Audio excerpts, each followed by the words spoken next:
नमस्कार। सभी परसा के जनता को नमस्कार।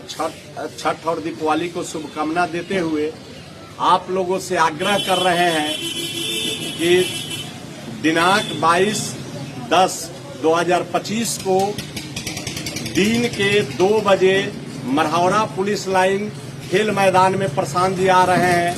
आप सभी जन सुराज के साथियों से और सभी समाज के लोगों से आग्रह करते हैं कि प्रशांत जी के सभा में 22 तारीख को 2 बजे अधिक से अधिक संख्या में आए और सभा को सफल बनाए और जन सुराज की जो 10 प्रत्याशी है पूरे जिला में उनके जीत सुनिश्चित करने का कृपा करे और सब लोगों से आग्रह करेंगे कि भारी से भारी संख्या में चले मरहौरा की पुलिस लाइन के खेल मैदान में। फिर नमस्कार करते हुए परसा की जनता को आज दीपावली और छठ को शुभकामना देते हुए हार्दिक अभिनंदन वंदन करते हुए प्रणाम करते हैं कि आप लोग जरूर मरहौरा में 2 बजे आए।